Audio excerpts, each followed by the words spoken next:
Radio Publique Africaine.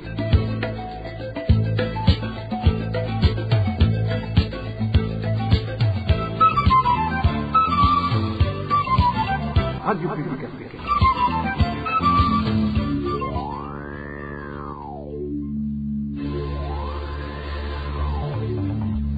C'est le moment de suivre le journal parlé en français. À la présentation, Josiane Mouzaneza. Au sommaire de cette édition, les réfugiés burundais du camp de Nyarugusu menacés par le paludisme, une situation exacerbée par le manque de médicaments antipaludins.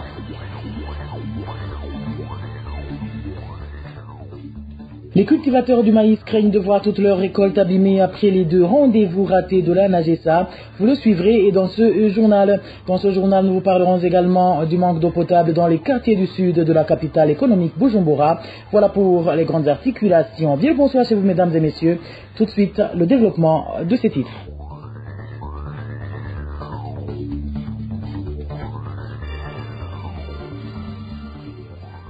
Bonsoir. Droits de l'homme pour commencer. Le gouvernement burundais a failli à sa mission et rôle de protéger ses citoyens en protégeant les agences qui recrutent les travailleuses burundaises envoyées en Arabie Saoudite.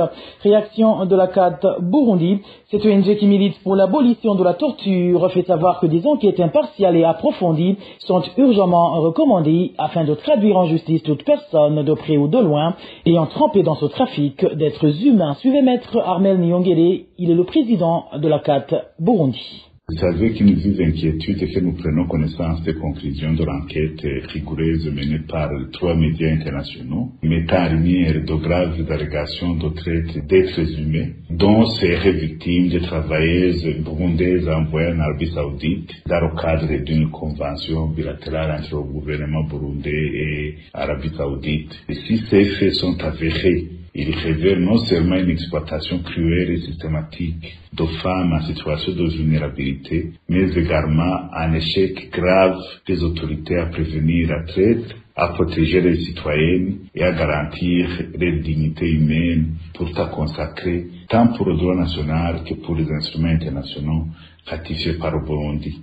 Si réellement il s'avère vrai qu'on a déjà envoyé plus de 17 000 Burundaises à majorité en Arabie Saoudite, ça serait grave et cette enquête devrait être interpellée même à la justice nationale et internationale. La CAT Burundi condamne avec la plus grande fermeté toute forme de trafic d'êtres humains, en particulier à des fins d'exploitation domestique et sexuelle. Nous demandons instamment l'ouverture immédiate d'enquêtes judiciaires indépendantes et crédibles au Burundi comme à l'international pour identifier les réseaux de recrutement des intermédiaires et les responsables de ces violations graves des droits humains. Droits de l'homme toujours, les tueries commises récemment au niveau de la colline d'Asserada située en commune Nyabiraba, province Bujumbura, où des Imbonerakure ont assassiné sauvagement 6 personnes qu'ils accusaient de sorcellerie, sont considérés par la coalition Sephora Arusha comme un message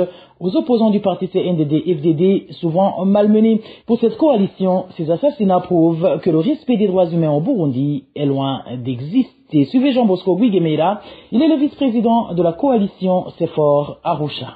L'assassinat contre 6 personnes dans la commune Nyabiraba constitue un acte ignoble et un message qui n'augure rien de bon contre les membres des partis autres que celui au pouvoir. Il a été rapporté que les victimes sont accusées de sorcellerie, ce qui nous pousse à nous poser ces questions.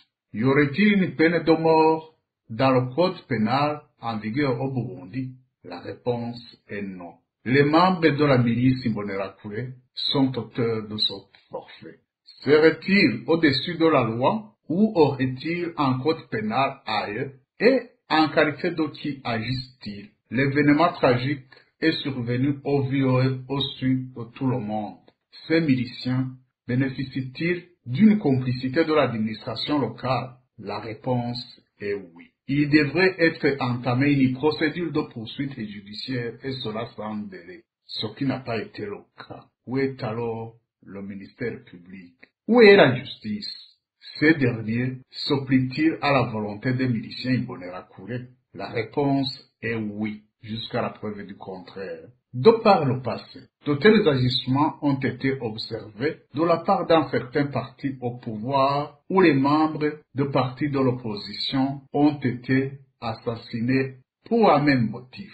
La suite, on la connaît, c'était des tueries de masse. Est-ce alors un message fort qui est donné? J'exprime simplement une inquiétude.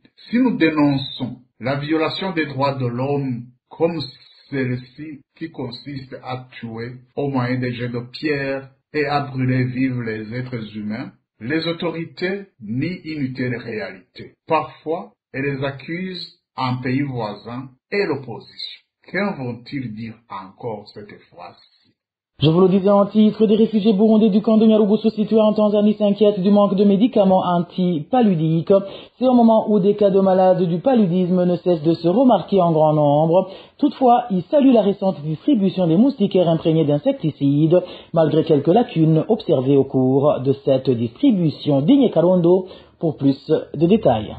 Des réfugiés souffrant de paludisme ne sont pas actuellement bien soignés dans le camp de Nyarugusu. Une de nos sources fait savoir qu'en cas de diagnostic positif de cette pathologie, seul le paracétamol est souvent donné aux malades. Même s'il arrive qu'un malade bénéficie d'un traitement antipaludique, on ne lui donne que la moitié de la cure. Les prestataires de soins leur disent que cette situation est due au fait que les aides ont été sensiblement diminuées, précise cette source.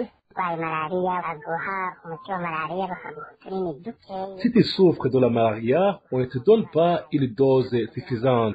Deux fois, les soignants te disent de rentrer sans médicaments. Normalement, la cure est faite de 20 comprimés, mais il arrive qu'ils te donnent seulement du paracétamol et la moitié de la dose de la malaria. Pour un enfant, on donne 4 comprimés seulement et le paracétamol. Tu comprends que le traitement est mal donné. Le malade ne peut pas guérir. On est obligé de se débrouiller auprès des privés pour bien soigner nos malades. Au sein de structures sanitaires, l'on nous dit qu'il y a un problème au niveau des ONG qui étaient chargés de donner des aides en médicaments et autres biens aux réfugiés, que le président Trump a fermé les robinets.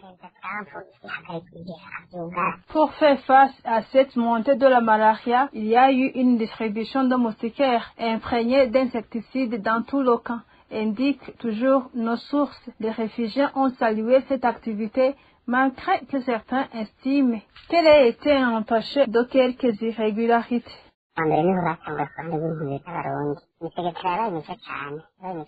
C'est ce lundi que la distribution a commencé aux réfugiés burundais. Les moustiquaires étaient peu nombreux parce que 3 ou 4 personnes bénéficiaient de moustiquaires. Une personne recevait une moustiquaire et puis à 5 personnes l'on donnait 3 moustiquaires, tandis que 10 personnes recevaient 4 moustiquaires, même s'il y a des adultes dans cette famille. La distribution n'a pas respecté des listes préétablies basées sur des statuts de gens ou des familles. Si tu oses demander des éclaircissements, l'on te disait que ces moustiquaires sont en dos du gouvernement qui n'appartiennent pas au ASR.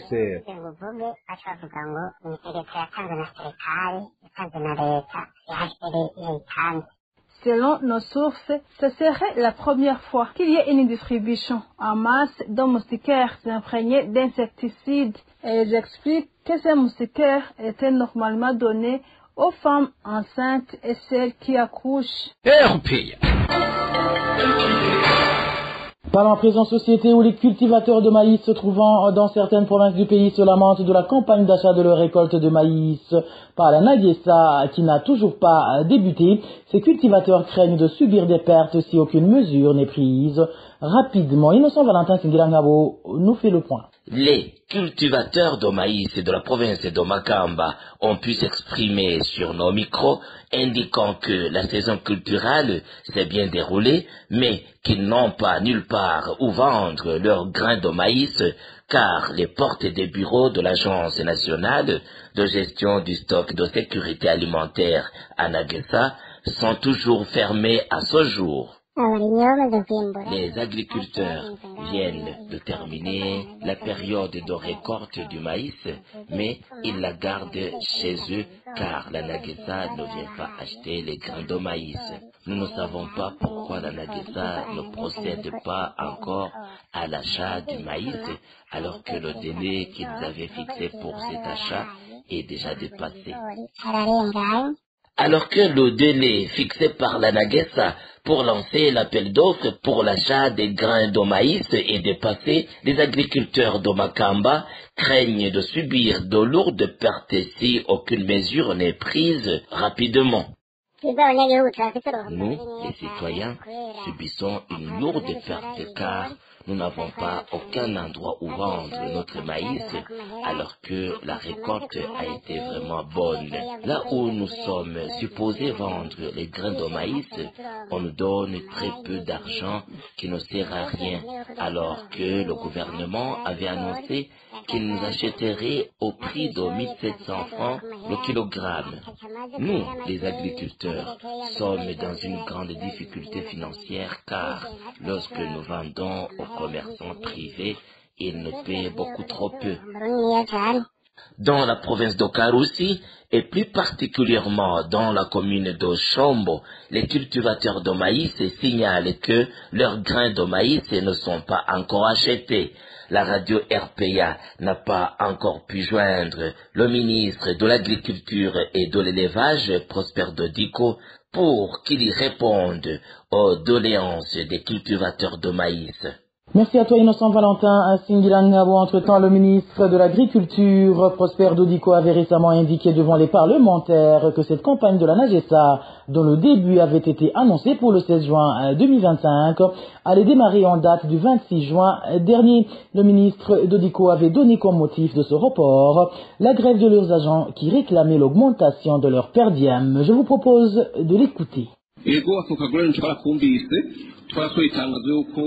Oui, nous avons entendu ce problème. Nous avons sorti un communiqué disant que nous allons acheter le maïs à partir du 16 juin, mais il y a eu une petite perturbation provoquée par une mésentente avec ceux qui sont chargés de collecter la récolte sur leur salaire. Ils voulaient l'augmentation, mais le problème est maintenant résolu. Hier, nous avons eu une réunion avec eux et nous avons trouvé un accord. Nous leur demandons de commencer l'achat du maïs dès demain. Je tiens à informer que nous avons décidé que ceux qui achètent le maïs doivent avoir un compte en banque ou microfinance parce que les paiements désormais vont être déposés sur les comptes. Nous informons aussi que nous avons emprunté les tablettes qui ont été utilisées pendant le recensement. La formation sur comment les utiliser va débuter bientôt, mais cela ne doit pas perturber l'achat du maïs. Ils vont se munir des registres pour enregistrer ceux qui amènent le maïs et puis les gens qu'on va former vont après prendre les données qui sont dans les registres et les faire entrer dans les tablettes. Il n'y aura pas d'erreur, même étant dans les bureaux, nous allons contrôler tous les hangars, comme nous faisons aussi avec le café. Société toujours, 20 000 tonnes de sucre sont attendues cette année dans la campagne de production et de transformation du sucre lancée ce vendredi par la société Sosumo. Aloïse Ndaïkengouroukié, qui fut directeur général de cette société avant de se voir récemment confier de nouvelles fonctions, affirmait que cet objectif pourrait être atteint à condition qu'aucun obstacle ne survienne, notamment une pénurie de carburant ou de devises. Suivez Aloïse Ndaïkengouroukié. Nous avons approximativement autour de 220 000 tonnes de canne. Nous estimons que si le climat nous est favorable, on va atteindre une production de 20 000 tonnes de sucre. Les défis sont, je dirais, de deux sortes. Il y a des défis indépendants de notre volonté. Par exemple, si le climat change de façon défavorable, c'est un défi d'ailleurs qui nous pousse des fois à arrêter la campagne en cours de route. Les autres défis viendraient de l'extérieur, pas du personnel, entre problèmes de carburant ou de devises. Sinon, le personnel, il est vraiment prêt à travailler. Et avant de clore ce journal, certains quartiers du sud de la ville de Bujumbura font face ces derniers jours au manque d'eau potable. C'est notamment le cas des zones Moussaga et Kanyosha. Les habitants de la place qui se sont entretenus avec la RPA disent craindre d'attraper des maladies liées au manque d'hygiène. Les détails avec Balthazar Mibour. Les habitants du quartier Kamessan de la zone de Moussaga en commune Mouhan indiquent que depuis des jours s'observe la pénurie dont des robinets sont à sec. L'un des habitants qui s'est confié à la RPA affirme que 10 jours se sont coulés sans avoir vu aucune goutte d'eau tomber dans son robinet. Il ajoute que la situation est similaire dans d'autres quartiers de la zone de Moussaga. On peut passer toute une semaine sans aucune goutte d'eau tomber dans nos robinets. Ici à Kamessan, 10 jours se sont écoulés. Le problème se présente dans toute la zone Moussaga. Pour un bidon, nous payons 2000 francs. Bientôt, les prix vont monter à cause du trajet qu'ils parcourent pour en trouver. Il y a risque de contaminer des maladies liées à l'insalubrité. Nous demandons aux responsables de résoudre cette situation. Même dans certains quartiers de la zone de Kanyosha, le manque d'eau se remarque. Cet habitant du quartier Kizingo explique que même lorsqu'elle arrive, elle est en petite quantité et des heures tardives car les gens sont endormis. L'approvisionnement en eau potable ici est devenu un grave problème. Même si elle arrive, c'est en petite quantité et c'est pour quelques ménages. Aussi, il faut se réveiller pendant la nuit vers 1h, 2h, sinon vers 4h, elle est déjà partie. Les habitants de ces zones demandent à la régie des eaux de tout mettre en œuvre pour restaurer l'alimentation à l'eau. C'est à propos, la rédaction de la RPA n'avons pas pu joindre les responsables de la régie des eaux pour recueillir les réactions. Merci à toi, Balthazar Mibour. Et c'est sur ce reportage que prend fin le journal en français de ce dimanche 6 juillet 2025. Merci pour votre aimable écoute. Merci également aux équipes rédactionnelles et techniques pour leur franche et parfaite collaboration. À la présentation de ce journal, vous étiez avec Josiane Mouzaneza. Passez de bons moments chez vous. Au revoir.